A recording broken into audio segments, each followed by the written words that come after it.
C'est une autre obligation dans le secteur du BTP. Toute construction de logements neufs doit aujourd'hui être équipée de chauffe-eau solaire. Cela a donné une idée à une famille d'entrepreneurs de La Réunion, implantés dans le solaire depuis plus de 30 ans, se lancer dans la fabrication locale de chauffe-eau à échangeurs thermiques destinés à l'habitat collectif. C'est comme ça qu'est né DAC Industrie. Il y a quelques mois, je vous propose tout de suite de découvrir cette unité à la pointe de la technologie.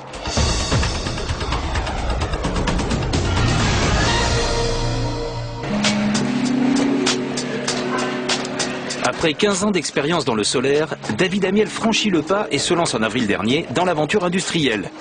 Des entreprises locales fabriquent déjà des ballons individuels à thermosiphon, se poser directement sur le toit.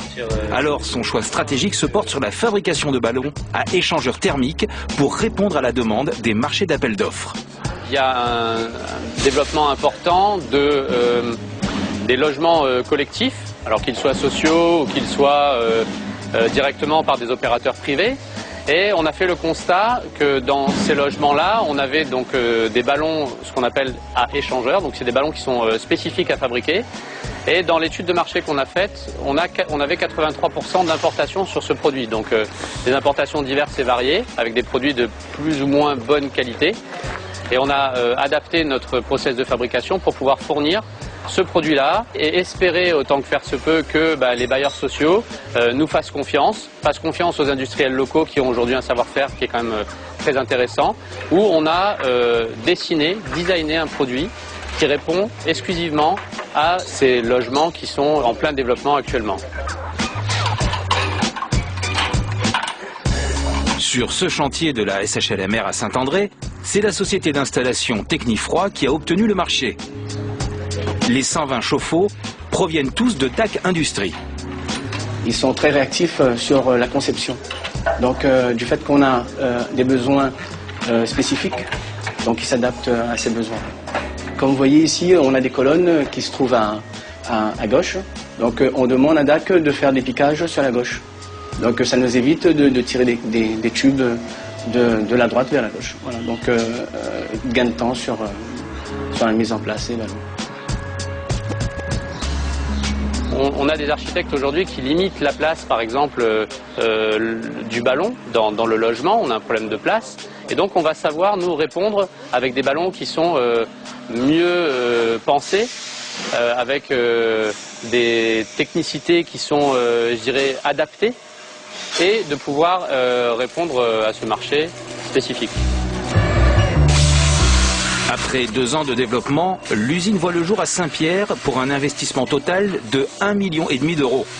Une industrie de pointe financée pour moitié par l'Europe et la région et pour moitié sur fonds propres. La direction opte pour des machines françaises et européennes, des robots dernière génération comme cette soudeuse longitudinale qui permet d'apporter un soin particulier au raccord.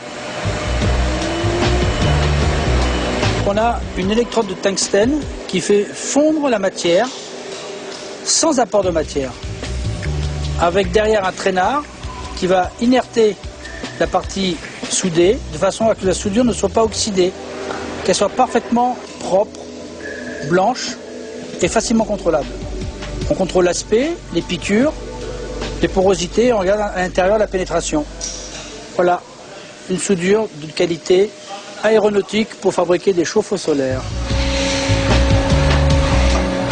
Les matières premières sont sélectionnées selon 2 critères prioritaires. Leur normalisation européenne et leur performance.